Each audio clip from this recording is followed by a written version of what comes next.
Olá, queridos, a paz do Senhor Jesus Cristo a todos vocês. Eu sou Fernando Aquino e estou aqui para mais um Me Edificando à Luz da Bíblia.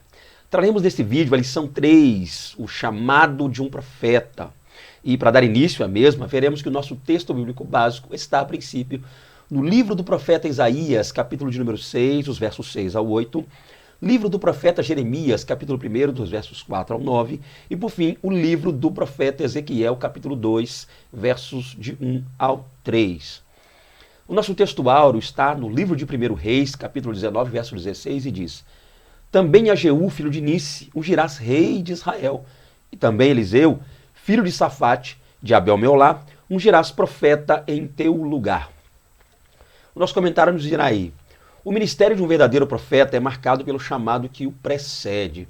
Então, para começar, a gente já passa a ver no início desta lição algumas coisas que serão, é claro, ao longo da mesma, importantíssimos para que nós possamos compreendê-la. O primeiro fato é que nessa lição nós veremos profetas nos quais a Bíblia nos relata, o seu chamado, já outros não. Mas o que comprova-nos, o fato deste profeta ser de Deus, um homem de Deus, um verdadeiro profeta, alguém vindo realmente da parte do Senhor, é claro, é o chamado, é a forma como essa pessoa foi chamada. E é isso que a gente vai tentar entender um pouquinho dentro dessa lição aí. Os sacerdotes eram escolhidos de acordo com a tradição sagrada e por sua linhagem familiar. O profeta, por sua vez, era escolhido e chamado diretamente por Jeová. Então, outro ponto que é importantíssimo. Para entendermos um pouco sobre o chamado de um profeta, precisamos entender que o profeta é chamado por Deus, é alguém diretamente chamado por Deus. Haja vista o fato de que nós temos aí um exemplo na Bíblia de sacerdote, o sacerdócio, mas o sacerdócio, basta lermos, nós veremos, à luz da Bíblia Sagrada, que o sacerdócio era algo hereditário, estava ligado à linhagem de uma tribo em Israel, a saber, a tribo de Levi. Nós passamos a entender, lendo a palavra de Deus, que Deus separou uma tribo, essa tribo era chamada Levi, e dessa tribo Deus levantou o sacerdócio, instituiu na mesma o sacerdócio. É claro que essa tribo também ela possuía 4 divisões, ou 4 troncos, como alguns costumam dizer. Nós temos o tronco de Arão, o de Gerson, o de Coate e o de Merari, ou seja, Araunitas, Gersonitas, Coatitas e Meraritas. E dentre eles, os Araunitas, filhos de Arão, eram aqueles que deveriam exercer perpetuamente, segundo o Antigo Testamento, o sacerdócio, tá? Então isso nos prova claramente, nos deixa mais claro ainda, o fato de que o sacerdócio estava ligado a algo hereditário, a família em si. Mas o profetismo ou o profeta, não. O profeta era alguém diretamente chamado por Deus. Deus levantava quem queria, como queria, de acordo com as situações. Então era algo mais direto. Então essa seria uma diferença básica para entendermos um pouco sobre o chamado do profeta. A autoridade dos profetas ancorava-se nessa memória. Então, a partir disso aqui, baseado nisso, que nós vamos passar a entender um pouco mais sobre esse chamado. Partindo do pressuposto, é claro, de que os profetas eram chamados por Deus, não da mesma forma como alguns reis, ou até mesmo os sacerdotes, mas de forma direta. É o que nós veremos aqui. O primeiro tópico vai dizer-nos a experiência do chamado. Então, a gente vai entender um pouco sobre essa experiência envolta no chamado do profeta. Exemplos de chamado. Então, a gente passa a ver aqui agora alguns exemplos de chamados na Bíblia. Exemplos dos quais nos mostraram como esses profetas que nós estamos estudando aqui foram chamados por Deus. Para começar, há exemplos de profetas cujos chamados são comprovados em seus ministérios. No entanto, não é relatado como e quando isso aconteceu. Então, uma coisa que a gente precisa entender, todos os profetas que a Bíblia apresenta, a Bíblia Sagrada mostra como e quando eles foram chamados? Não. Então, essa é mais uma verdade que nós precisamos entender. Nem todos os profetas que a Bíblia nos apresenta, a mesma traz a nós uma data prévia do chamado, ou uma experiência relacionada a esse chamado, um fato, algo que ocorreu ali que marcou o chamado desse profeta. Não. Então, nós não temos de todos os profetas bíblicos essa informação concernente ao momento, ao dia ali que foi chamado, a forma como Deus se apresentou mesmo.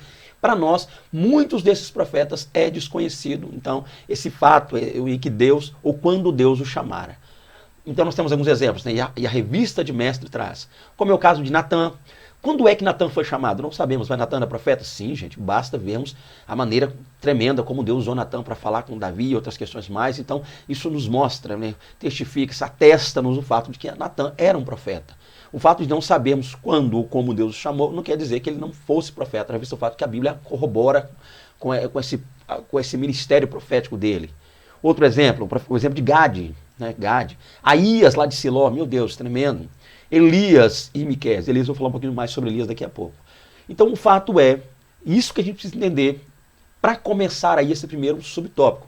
Você, professor, precisa trabalhar no coração dos seus alunos o fato de que nem todos os profetas da Bíblia temos os relatos detalhados do seu chamado, tá? A Bíblia já nos apresenta eles como profeta. A Bíblia diz profeta X, profeta Y como profeta Natan, Gade, Aías. Alguns exemplos que a gente citou aqui, baseado na revista de Mestre, é claro. Mas o mais importante é entender isso aqui. Então, foram chamados? Sim. Deus os usara? Sim. Deus era com eles? Sim. O que eles profetizaram aconteceu? Sim. Mas a pergunta é, quando eles foram chamados? Como eles foram chamados? Não sabemos. A Bíblia não nos dá esses detalhes, não nos traz esses pontos. Isso, é claro que não quer dizer que eles não foram chamados por Deus. Então a gente já começa falando, já que o assunto aqui é chamado, em primeiro lugar nós precisamos entender que todos foram chamados por Deus, mas nem todos nós temos detalhes concernentes a esse chamado. Tá? Esse é o início aí, para que a gente possa entender, compreender. E é isso, professor de EBD, que você precisa trabalhar com os seus alunos. Continuando, aí nós vamos falar um pouquinho agora sobre os chamados específicos. Um deles é relacionado a Elias e Eliseu, a diferença que há entre ambos os chamados. Em primeiro lugar, Elias. Elias simplesmente aparece no texto bíblico como uma autoridade tão grande e com uma eficácia tão surpreendente em suas declarações que é impossível duvidar do seu chamado. Então nós temos o exemplo de Elias. Elias é levantado por Deus num tempo de calamidade sobre Israel. Todos nós sabemos que naquele tempo o rei de Israel Norte, já visto o fato de que desde 931 a.C. houve a divisão, a ruptura, né, entre os reinos. Então, com isso, reino do sul, Benjamim e Judá, reino do norte, as demais tribos, tá? 10 tribos do reino do norte. O ponto é que Elias surge num tempo em que Acabe, rei de Israel, Acabe filho de Onri, Acabe sétimo rei de Israel Norte, guarde isso, vai às regiões de Tiro e Sidom, e ele se casa com uma mulher, seu nome Jezabel. Essa mulher era profetisa lá de Baal, seu pai era sacerdote, ou sumo sacerdote, algumas traduções trazem, lá do templo de Baal, na região de Sidom, né? O Etibaal era o nome de seu pai, o nome do pai de Jezabel. O fato é que Acabe traz essa mulher para dentro de Israel. E aí o culto a Baal se torna quase que oficial em Israel Norte. E todos aqueles que não queriam adorar Baal eram mortos, né, a fio da espada. O ponto é que nesse cenário, nesse momento, Deus levanta Elias. E Elias surge com uma palavra tremenda. Ele disse, vive o Senhor, ele disse a Acabe, né, vive o Senhor perante cuja face eu estou, que nos últimos anos nem orvalho nem chuva descerá sobre Israel. Então ele profetiza, e isso muitas vezes nos leva a pensar nessa autoridade que Elias tinha, tão tremenda da parte de Deus, embora, é claro, há um detalhe que o texto de 1 Reis não traz, mas a epístola de Tiago traz, que Elias estava orando incessantemente para que não chovesse, fazendo-nos entender que antes que Elias se apresentasse para dizer que não ia chover, ele já havia orado a Deus para que Deus cessasse, fechasse o céu para que não houvesse chuva nem orvalho. Mas o ponto aqui é, o que nós temos concernente ao chamado de Elias? Quando é que ele aparece? Temos poucas informações. O que sabemos é que ele era tisbita, né, da região de Tisbe, numa cidade chamada Gileade, né? Então, o Gileade quer dizer do hebraico lugar pedregoso, lugar de pedras. Então nós temos poucas informações relacionadas à pessoa de Elias. E principalmente quando o assunto é o seu chamado. Não sabemos com quantos anos ele tinha quando Deus apareceu para ele, com quantos anos ele foi chamado, né, claro, por Deus, quando ele iniciou esse ministério profético, não sabemos. O importante é que ele surge no cenário como profeta para ser um divisor de águas naquele tempo.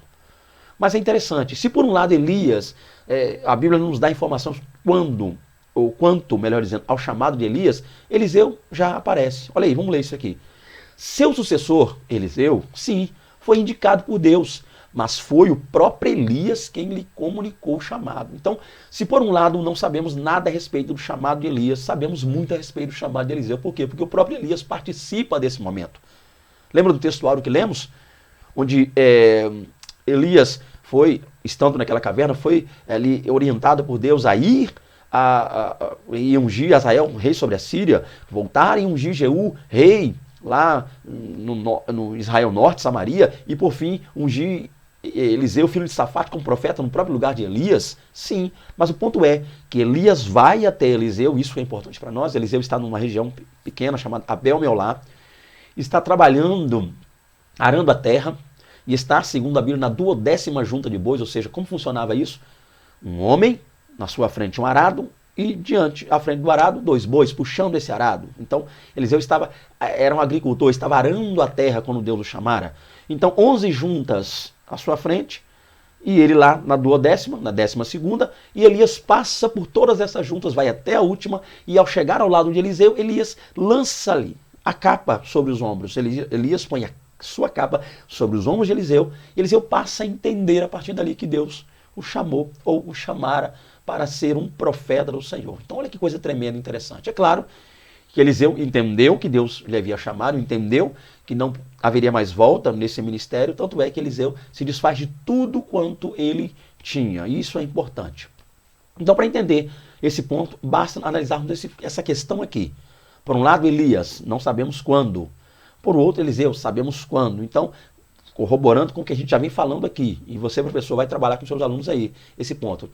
Todos os profetas levantados por Deus, mas uns a Bíblia detalha-nos quando isso aconteceu, esse chamado desse profeta, e outros não. Continuando, vamos ver mais.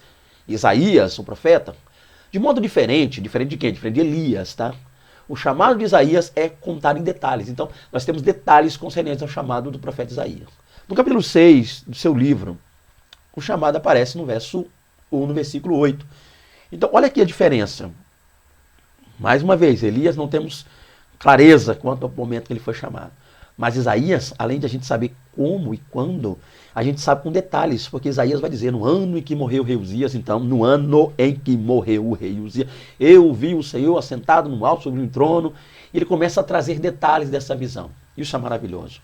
Mostrando-nos que, além de ser uma visão gloriosa, é uma visão bem detalhada, uma visão muito minuciosa de tudo aquilo que Deus fez. Então Elias foi chamado e profetizou. Eliseu foi chamado e profetizou. Isaías chamado também, de uma forma bem maravilhosa, está agora como profeta. E algumas coisas a gente precisa entender relacionadas ao chamado do profeta Isaías. Vamos lá ver isso aqui.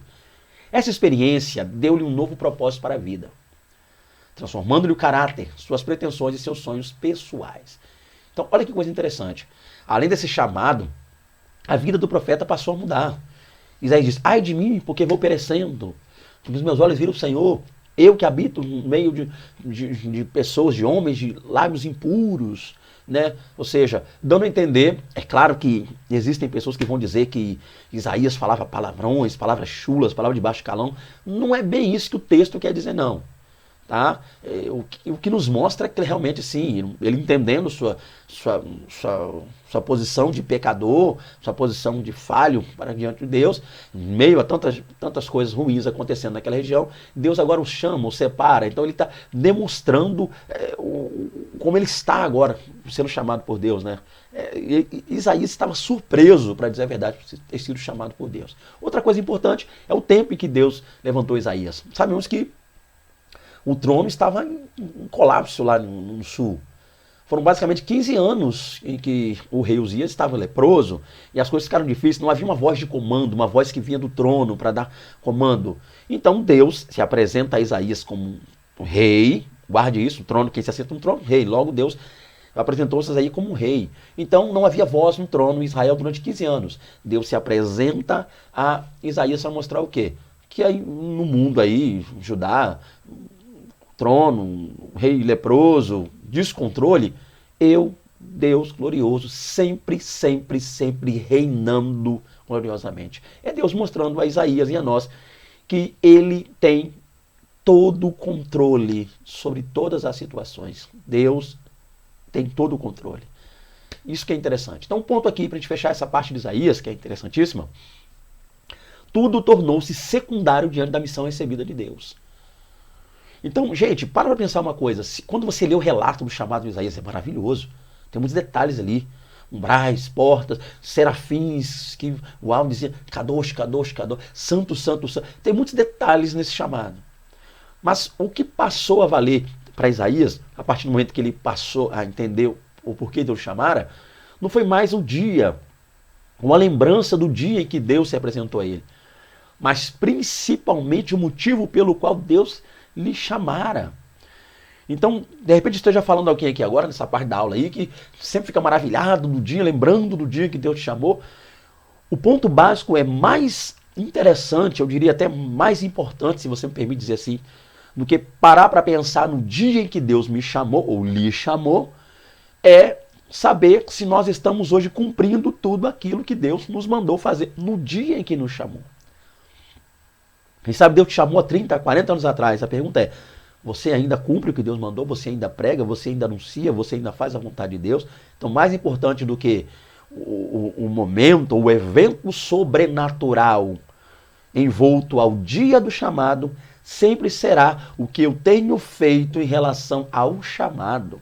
Então, mais importante do que o dia em que Deus me chamou é o que eu tenho feito desde esse dia, tá? Cumprido a vontade, tenho feito o que Deus quer, o mais importante é esse. Então, nos mostra o quê? Que a missão, todos esses detalhes aí, envoltos à vida e a chamada de Isaías, tornaram secundários. Porque primário tornou-se na vida dele cumprir o chamado, entregar a profecia, fazer a vontade de Deus, sempre será primário. Ok? E os eventos sobrenaturais que giram em torno disso sempre serão, ou milagres, como nós falamos, sempre será secundário, mediante ao mais importante, a nossa salvação e obedecer ao Senhor. Ok? Continuando aqui, vamos lá. O profeta Amós.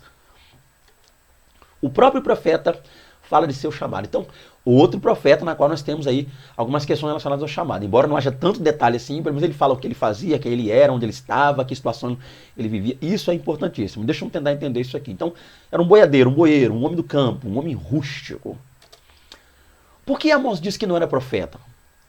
Tá, ele disse, eu não era profeta, nem filho de profeta. Ele diz isso, eu não era profeta e nem filho de profeta. Ao que parece, ele queria dizer que não era um vidente que profetizava por salário. Ou seja, então muitos entendem que ao dizer isso, Amós simplesmente estava dizendo que ele não era alguém que vivia da profecia, vivia na busca da visão, como alguns videntes que eram assalariados, videntes que recebiam lá presentes daquelas pessoas. Lembra do caso lá quando, não que eu esteja dizendo que Samuel fizesse isso, mas havia esse costume. Quando, capítulo 8, capítulo 9, né, de 1 Samuel, quando Saul e um moço que estava com ele foram buscar duas jumentas que haviam se extraviado, jumentas do pai de Saul, e o moço disse, olha, é costume dar um presente ao vidente. Então tinha pessoas que traziam visões lá, profetizavam, traziam visões, mas recebiam para isso ou por isso. Então eram pessoas que estavam dioturnamente ligados a essa área de profecia, visão, ligado a essa área de descoberta, do oculto, o mistério. Já o Amós não. Era um homem centrado no trabalho. O trabalho dele qual era? Bois, cultivo de sicômoros e cuidar de animais. Agricultura e pecuária. É um homem rústico, um homem do campo. Sua profissão era de um homem do campo, mas Deus apareceu-lhe, interrompeu sua atividade e comissionou-lhe para ir ao Reino do Norte, entregar sua mensagem. Então isso é importante, tá? Então nós temos aqui mais um profeta na qual nós temos o relato acerca do seu chamado. Que profeta é esse? O profeta Amós, onde Deus aparece a ele e o chama para profetizar. Lembrando que aqui há detalhes interessantíssimos, gente. De um lado nós temos Isaías, né? Aquele a quem a tradição, ou até mesmo algumas pessoas defendem o fato de que ele vivia entre os ricos, os grandes, os príncipes, os lordes, tinha sangue azul. Aqui. Muito se fala acerca do profeta Isaías. E do outro lado nós temos um homem rústico, um homem do campo, como Amós, um homem simples, mostrando o quê? Que Deus levanta quem quer, nas classes que ele quer. Há quem acha ou quem pensa que profeta só é pessoa que simples, do campo, humilde, por assim dizer, humilde que eu falo no sentido assim, de uma vida simples, que Deus não pode levantar pessoas financeiramente bem. O importante é entender uma coisa, a gente não vou nem esticar esse assunto que é desnecessário, é só entender uma coisa, Deus levanta nas classes de pessoas ele quiser levantar. Ele levanta onde quer. Levanta entre ricos, levanta entre pobres, levanta entre doutores, ensinadores, mestres, levanta entre indoutos, levanta... Deus levanta quem quer, quando quer. A glória, por quê? Porque a glória é dele. Ele é o dono do poder. A glória toda é dele. Tá? Então isso é importante. Então a gente vê algo interessante, né? De repente até dá para falar sobre isso aí. Eu não vou falar aqui para esticar o vídeo, mas você, professor, pode ser que você comente um pouco sobre isso. Duas pessoas totalmente diferentes, que viviam em ambientes totalmente diferentes, fazendo a mesma coisa. Deus levantou para fazer a mesma coisa. Profetizar. Isso é importante. Então Deus levanta, fecha aqui, quem quer. Segundo tópico, as objeções apresentadas. Por que a gente vai falar sobre isso aqui? Por mais glorioso que pareça, raramente esse chamado era aceito com tranquilidade pelos profetas. Todo mundo que era chamado por Deus já vinha correndo e dizia, ô glória. Não. Havia aqueles que diziam assim, opa Deus, tem outro aí não? Será que você pode chamar outro? Você não tem como você levantar outro não. E eu? Lembra de Moisés? Envia outro, Senhor. Eis que não me crerão. Eis que não me crerão. Sou pesado de língua. Volta e meia Moisés está ali enrolando e falando alguma coisa. Lembra do Jeremias? Eis que não sei falar porque sou só uma criança. Olha o que Deus disse para ele. Não diga, sou só uma criança. Porque onde quer que eu te mandar, tu irás. E o que quer que eu te disser, diz Deus, tu dirás. Não temas diante deles, porque eu, o Senhor, serei contigo para te livrar. O fato é que ele foi, mas com algumas objeções. Moisés foi, mas com algumas objeções. Então, o ponto é esse aqui. Volta e meia alguém apresentava alguma objeção. Não era tão simples, embora seja algo que muitos diziam, meu Deus, que maravilha, profeta levantado por Deus. Mas os profetas sabiam que nem sempre seria tão fácil assim. Então, por isso, alguns levantavam algumas objeções. Mas a pergunta é, o que motivava eles a fazerem isso? Vamos ver isso agora. Vem comigo então para a gente entender um pouco mais. Possíveis motivos dessas objeções. Em primeiro lugar, um chamado para toda a vida. O profeta não era chamado para um fato isolado. Guarde isso. Né, como você pega exemplo, como o caso de um juiz na época do juiz. Então um exemplo da revista de professor, e de repente você está usando também, professor, é claro, essa revista, você pode ajudar. Isso pode te auxiliar. Por exemplo, os midianitas vieram num período lá contra Israel. Deus foi lá e levantou o Gideão. Né? O povo ali de Canaã, o rei de Canaã, Jabim, veio contra. Deus levantou Cícera, levantou Débora, tá? E Baraque. Eu queria falar Baraque, perdão. Levantou Baraque e Débora. Baraque ficou meio temeroso e Débora foi com ele. Até que Jael matou Cícera, o general. O ponto é que o juiz era levantado em certo tempo para resolver uma certa situação. Por exemplo, o povo pecava, se afastava de Deus. Deus permitia uma nação estranha assolar esse povo. Aí o povo se arrependia, entre aspas, é claro, clamava a Deus e Deus levantava um juiz, um libertador. Então era em tempos específicos e situações específicas. O profeta não era chamado de forma isolada, faz isso aqui e acabou o ministério, não. O profeta, o chamado poria fim a um ciclo de vida. Então, toda vez que um profeta era chamado, ele sabia já que a vida dele mudaria por completo. Então, isso fazia com que alguns não quisessem. Amós, estou aqui tranquilo cuidando do gado, estou aqui tranquilo cuidando das minhas plantações. Deus chamou a profetizar. Pronto. Amós entendeu que a vida dele não seria mais a mesma. Haveria uma mudança clara na vida dele. Então, um ciclo da vida, automaticamente, aquilo que a pessoa passou a vida toda, quem sabe, fazendo, deveria ser deixado para trás. A pessoa não, uma vez chamado a ser profeta, nunca mais a vida seria a mesma. Haveria uma grande mudança.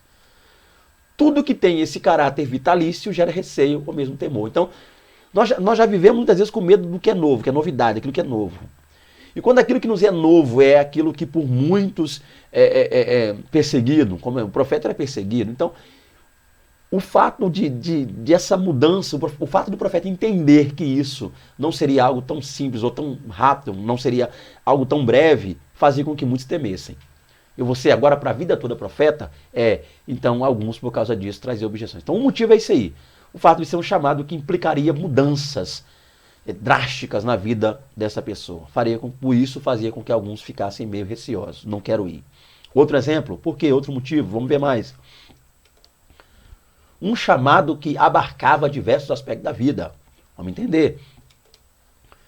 A atividade profética não era algo praticado nas horas vagas, por exemplo. Outra coisa também. Se fosse assim, tá lá trabalhando, fazendo alguma coisa, Deus levanta, naquele momento Deus levanta, vai agora, profetiza e volta de novo lá para a sua vida normal. Lembrando que é claro que tem pessoas que fizeram isso. Uma coisa que a gente fica atento aqui. Profetizar nem sempre significa que todo mundo que chegou a profetizar na Bíblia era profeta. Então, professor, talvez... perdão, desculpa, não estou bem de saúde, peço perdão. Professor, talvez seja necessário que você fale isso aqui que eu vou dizer na sua aula também. Que nem todos os que profetizaram na Bíblia eram realmente profetas, ou passaram toda a vida como profeta. Temos um exemplo aqui. Saul profetizou, mas virou profeta? Não. Então, a Bíblia traz esses exemplos de pessoas que profetizaram ali em um determinado momento, Deus deu uma profecia, mas não se tornaram, não tiveram seu ofício mudado para profeta. Tá? E isso aqui precisa ser dito. Então, voltando aqui, não era uma atividade que eu praticava nas horas vagas. Não estou fazendo nada, eu vou profetizar. Não era assim. Uma vez chamado, direto. Quando alguém era chamado por Deus, todas as áreas da sua vida eram transformadas. Então, isso que é importante. Deus se fazia valer desse profeta sempre que quisesse. Eliseu deixou tudo para seguir Elias e tornar-se seu sucessor. Gente, a vida de Eliseu foi mudada plenamente. Quem era Eliseu? Ou seja, antes do chamado. Um agricultor, um homem que estava arando a terra. E a Bíblia nos mostra que seus pais eram vivos, tanto que ele falou, deixa-me ir beijar meus pais.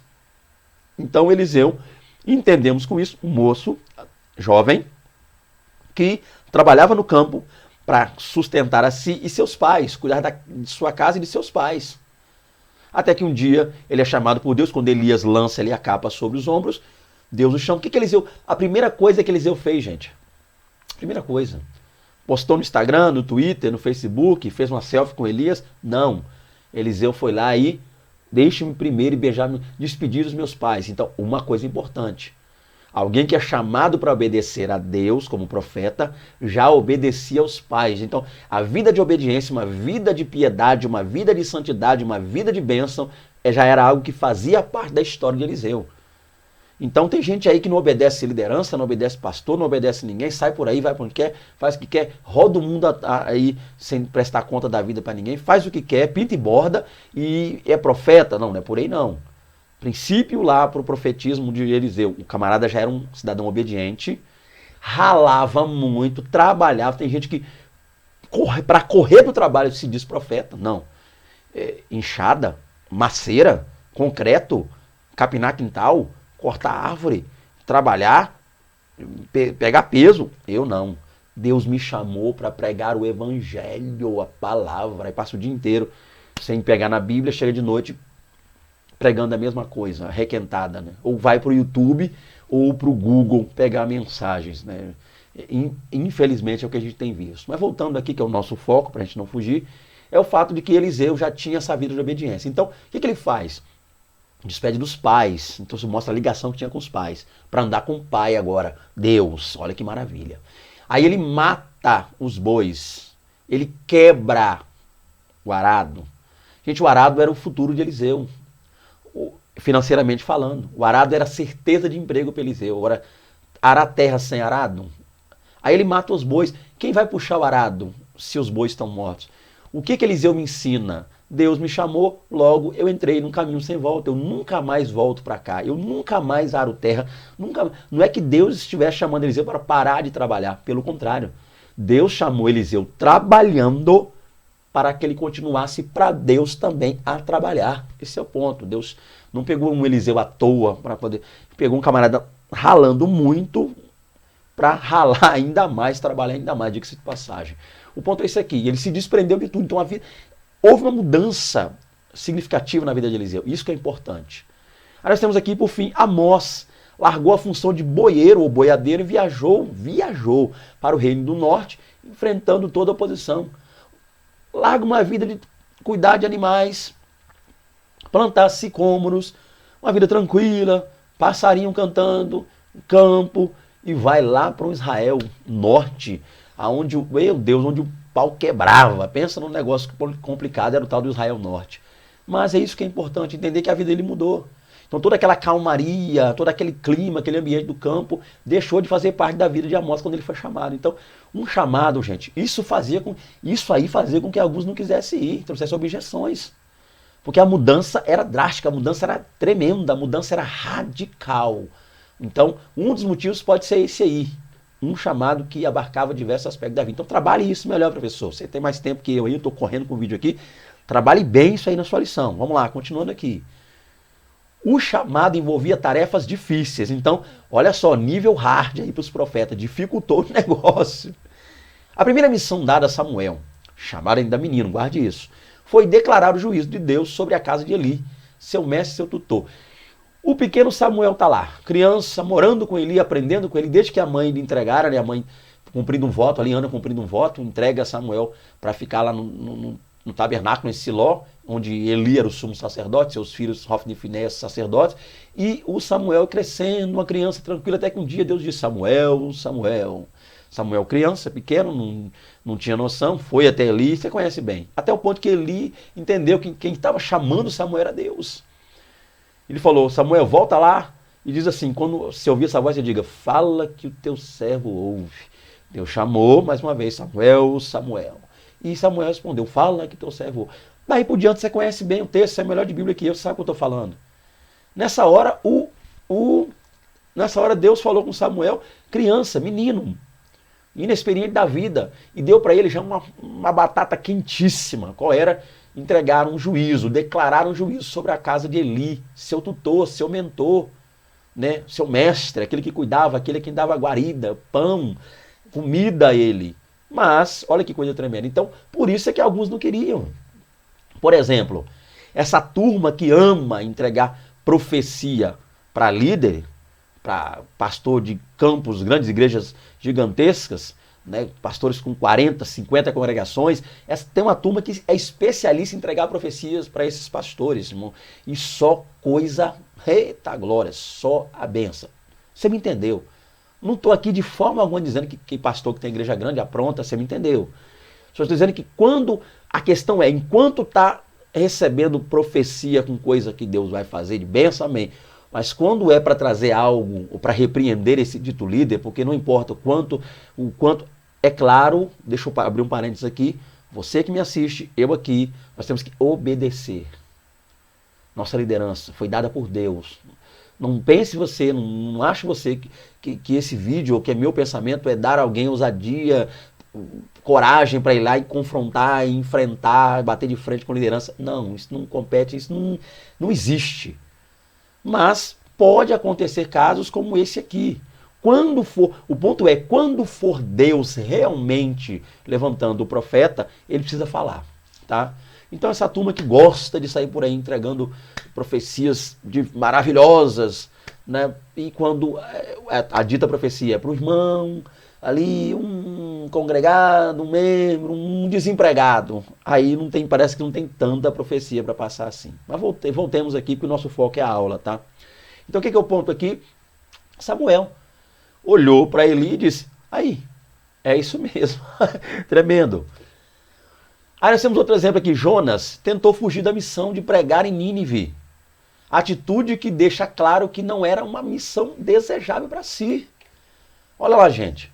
Jonas, embora haja todo um contexto aqui, né? Quem era Nínive? Capital da Síria. Quem era a Síria? O povo mais bárbaro, mais terrível, mais cruel da época.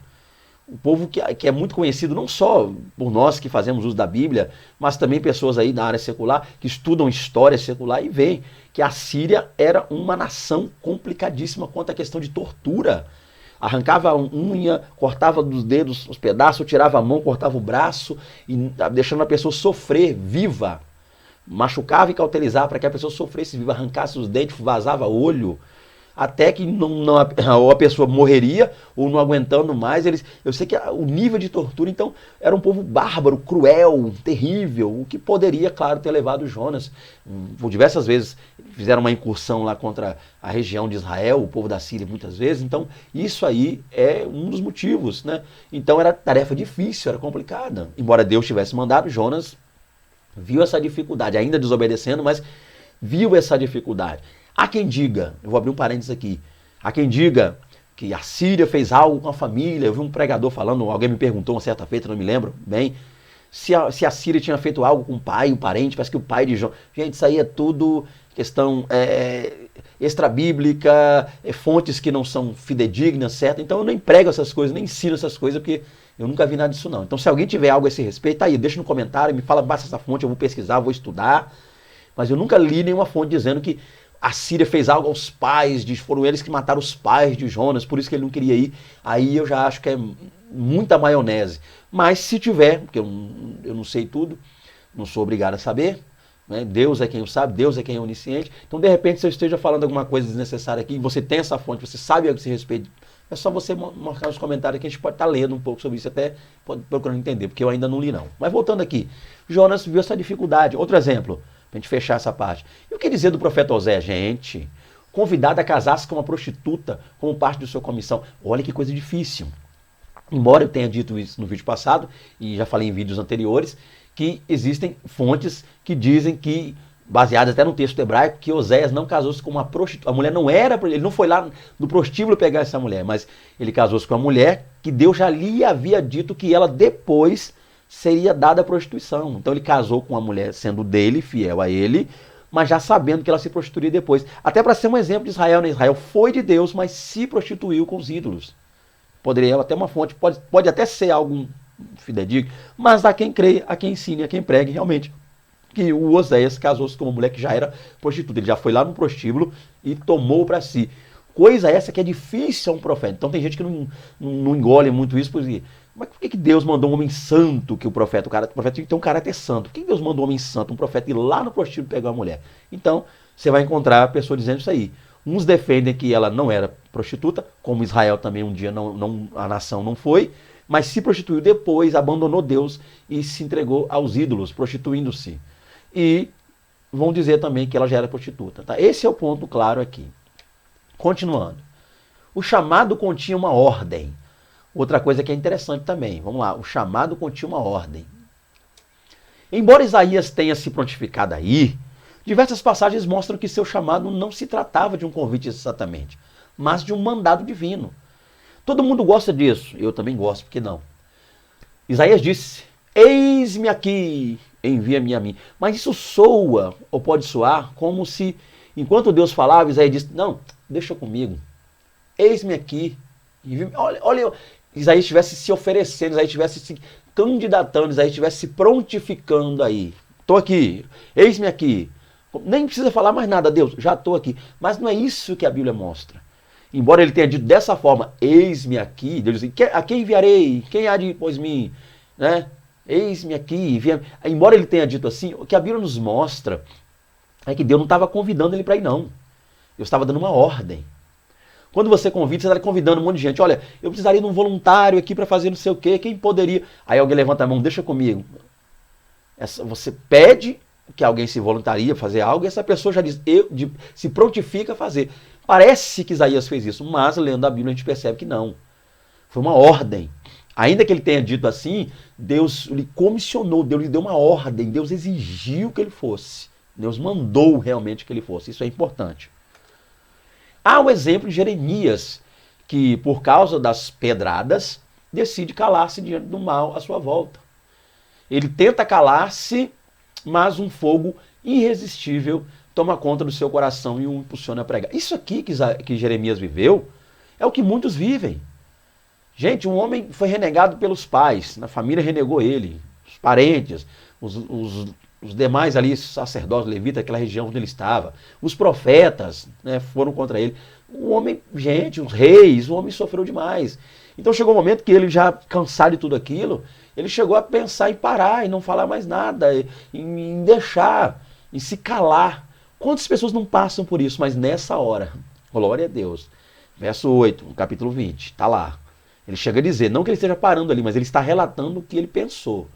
Mas no verso 9 ele continua dizendo para a gente que naquele momento em que ele pensou em se calar, um fogo de Deus veio abrasador, encheu ele e não teve jeito. Eu preciso pregar. Então tá aí, gente, para você, olha que coisa linda, você que me ouve aí. Vamos abrir um parênteses aqui, vamos falar um pouquinho também. Vamos dar aplicado uma coisa aqui. Para você de repente pensando em parar desanimado. Não vou mais, olha o mundo calamitoso, um caos terrível, as pessoas não dão ouvido, não querem saber, zombam, escarnecem de nós. Nessa hora, entenda, o Espírito Santo de Deus te chama, te impulsiona a continuar pregando o Evangelho, a continuar fazendo a vontade de Deus. Eu tenho duas palavras para você, não pare. Não pare. Continua. Deixa Deus te usar poderosamente. Então, guarde isso. O chamado continha uma ordem. Então, às vezes, alguns profetas ficavam meio receosos de ir, porque Deus não estava convidando. Quem é que vai? Ainda que tenha dito, né? Quem há de ir? A gente ouve isso, a gente lê isso, a gente já começa... Não, Deus está aqui. Ó. Preciso de um voluntário. Ouço voz de voluntário? Não, não foi isso. Deus deu uma ordem. Então, alguns profetas não queriam ir ou ficavam meio pensando, fazia algumas objeções, por quê? Porque Deus não perguntava se a gente queria ir, não. Deus não perguntava se o profeta queria ir, não. Vai, vai. Deus mandava ir, isso é maravilhoso. Então isso fazia, essa ordem de Deus fazia alguns tremer na base. Terceiro e último tópico, o propósito do chamado. Agora, o ponto é professor. Terceiro tópico é para você falar o quê? O porquê, o propósito. Inclusive, professor, né? Hoje, dia 15, dia do professor, estou aqui gravando essa aula, sexta-feira. Né, eu quero aproveitar rapidamente, 10 segundinhos para parabenizar a todos vocês, professores, a todos nós. Né? Estou aqui também, leciono também a palavra de Deus, seminários teológicos, já tem um tempo já que eu trabalho com linha teológica, gosto, amo da aula de EBD. Né, eu praticamente me formei, iniciei o ministério na EBD. Eu me voluntariei um dia, ninguém queria ser professor na turma. Eu levantei a mão e desde que eu levantei essa mão para ser professor de EBD, eu nunca mais parei. Eu amo a EBD, eu amo estudar a palavra de Deus, eu amo passar um pouquinho, pelo menos, daquilo que Deus tem dado a nós. É claro que sou falho, preciso aprender muito mais, estudar mais, mas nas minhas limitações eu estou aqui para tentar ajudar, nunca para ser pedra de tropeço para ninguém. Professores, parabéns a todos nós. Deus nos abençoe. Tópico final aí. O propósito do chamado. Então, para que Deus chamava? Qual é o propósito? Vamos entender isso aqui? Chamados para repreender. Então, às vezes Deus chamava o profeta para repreender. Os profetas funcionavam como uma espécie de freio moral para o povo. Freio moral para o povo, perdão, para os sacerdotes ou para os reis, que frequentemente se afastavam de Deus e seguiam por um caminho de pecado. Então, Deus chamava os profetas às vezes para repreender. Freio moral. O povo estava lá, descambava para o pecado. O sacerdote no mesmo rumo. Os reis também, todo desordenado. Aí Deus levantava um profeta e opa, peraí, volta, opa, ó, puxava de volta pelo cabresto, volta aqui, é para travar, pisa no freio, apertava, brecava, achando que a situação ia continuar naquela coisa ruim. Deus chamava o profeta para alertar, repreender, exortar quem caminhava em direção ao pecado. Deus enviava o profeta para repreendê-los de seus intentos e práticas carnais. Segundo Samuel 12, gente, olha o Davi aí, meu pai eterno, que coisa terrível. Quando Natan é enviado por Deus a Davi, senão Davi, de Batseba seria a primeira de muitas, que Davi faria essas coisas estranhas, adultério, conseguinte morte. Ele já tinha criado um sisteminha para poder cair e, de repente, não estou dizendo que ele pensou assim, mas muitos usam isso aí, né? Cobiça. Muitas vezes pega um irmão que está com uma situação difícil lá no casamento com a esposa, aí diz que está ajudando esse casal, traz esse casal para perto de si, mata o irmão na fé, cata a mulher do irmão, a esposa do irmão, e aí vai. E depois, lá quando a situação fica difícil, ele continua lá tomando conta da sua igreja tranquilo, e o casal lá que tem o casamento destruído da vida que vai para lá. Coisas terríveis que a gente vê acontecer, infelizmente. Mas voltando aqui, o ponto é que o profeta era chamado para repreender esses tipos de atitudes. Então, um dos pontos é esse. Por que Deus chamava, então? Para repreender. Vamos guardar isso. Um dos pontos é esse. Segundo, vamos lá que tem mais. Chamados para proferir sentenças. No primeiro livro de Reis, dos reis de Israel, capítulo 14, versos 1 a 14, o rei Jeroboão enviou sua mulher ao profeta Aías, a fim de que esse declarasse o que sucederia com seu filho que adoecera. Então, o filho de Jeroboão ficou doente. Ele manda a mulher dele, a esposa dele, se disfarçar e ir lá no profeta, Aías, para ver o que ia acontecer. Isso é interessante. Embora ela tivesse disfarçada e o profeta cego pela velhice, a sentença foi declarada. Ou seja, a morte do filho e o fim da linhagem. O profeta Jeú também profetizou basicamente a mesma coisa contra Baasa, rei de Israel. Então, esse episódio é conhecido, né? Jeroboão foi lá, o filho doente, ele queria saber o que ia acontecer com a linhagem dele, o que sucederia, envia a esposa disfarçada. A mulher se disfarça, vai ao profeta Aías, que já está bem velhinho, está cego, não enxerga mais, mas a mulher está chegando lá, ele cego já declarou quem estava chegando, a mulher disfarçada. Então, não tem como se disfarçar. Quando o assunto é Deus, Deus conhece o oculto, o escondido e revela tudo. Mas o ponto é, para eu não fugir, eu não vou aplicar nada aqui, vou deixar para você ficar à vontade aí na sua sala de aula com seus alunos para aplicar. O ponto é nesse aqui, que o profeta proferiu sentença. Que sentença era essa? Que a morte do menino aconteceria e que a linhagem desse rei acabaria. Uma sentença foi dada, ele declarou uma sentença e ela simplesmente aconteceu. E há outro exemplo do profeta Jeú. Então, segundo aqui, caminhando para o final, chamado para proferir também sentenças. 3.3, chamados para interceder. Outra área que era comum entre os profetas era a área de intercessor. Daniel foi chamado para o ministério profético. Ele orava 3 vezes ao dia pela restauração de Jerusalém. Gente, Daniel era profeta. Embora você não encontre Daniel no livro dos profetas lá na Bíblia hebraica, mas sim na nossa Bíblia protestante, profeta. E esse profeta Daniel orava, intercedia, clamava em direção a Jerusalém 3 vezes ao dia. Então, os profetas também eram intercessores, eles oravam, eles clamavam, eles buscavam. Um dos motivos que levou a Daniel ali, lendo o livro do profeta Jeremias, a orar e clamar ainda mais é esse, a intercessão pelo povo, a preocupação para com o seu povo. Outra coisa, a passagem de 2 Reis 19, 1 ao 4, conta-nos que, ao receber o comunicado da guerra na Síria, o rei Ezequias transmite-nos a mensagem ao profeta Isaías, esperando que o profeta orasse. Lembra? Lá, né? A Síria querendo invadir, Senaqueribe invadindo Judá, todo aquele processo. O homem de Deus, Isaías lá de prontidão, o rei me enviou a mensagem a Isaías a fim de quê? De que Isaías orasse, que Isaías intercedesse, de que Isaías clamasse a Deus pela nação. Então, um dos pontos também de um profeta, uma das missões também de um profeta era interceder. O profeta era também um intercessor. Ok? Concluindo aqui, né? Mais uma lição, deixa eu ler a conclusão. Ministério não é uma questão de capacidade humana, mas de escolha divina. Todo chamado legítimo precisará de legalidade, que vem da imposição de mãos dos líderes da igreja, e da eficácia que vem do reconhecimento do povo. Não basta uma coisa sem a outra. E por fim, a gente deixa para concluir aqui, Atos 13. A Bíblia diz que havia, estando lá em Antioquia, muitos mestres e doutores, aí fala o nome desses mestres e doutores. E nesse momento todo, a gente estava entre eles, Barnabé e Saulo, e o Espírito Santo foi lá e disse: separai-me, Barnabé e Saulo, para a obra que eu vos tenho chamado. Então, o Espírito Santo chama, e o que aquele povo fez? O povo não inventou de sair mandando o povo assim de qualquer jeito, a ermo. Primeiro Deus chamou, capacitou, preparou, separou. O povo agora reconheceu, a igreja reconheceu, impôs as mãos para reconhecer, e glória a Deus foi. Então não dá para sair por aí dizendo que é profeta. Profeta tem casa, profeta tem endereço, profeta tem pai, profeta tem congregação. Não é sair por aí pregando em tudo quanto é lugar dizendo que é profeta, não. Tá bem interessante isso aqui, ok? Gente, mais uma aula aí, né? Que Deus abençoe a todos vocês. Um prazer estar com vocês. Mais uma vez, repito aqui, parabéns aos professores. Uma honra ser professor, poder atuar junto a vocês, essa classe tão abençoada que é de homens e mulheres que Deus tem levantado para auxiliar pessoas. Tá? Me coloco à disposição como professor de vocês aqui. Se porventura disse alguma coisa que não era para ter dito, ou se não está legal aí, a aula, peço perdão a todos vocês. Da aula que eu ministrei, tira aquilo que você julgar necessário, aquilo que pode ser edificante para você, o que não for, deixa aí gravado, tá? Amém? Que Deus abençoe a todos, um prazer estar com vocês, desejando ter-nos aí na igreja de vocês, física e presencialmente. É só entrar em contato, tá aí meu zap, minha família e eu, vamos à igreja de vocês para dar glória a Deus, em nome de Jesus, um grande prazer, até a próxima aula, Deus abençoe a todos, em nome de Jesus, amém.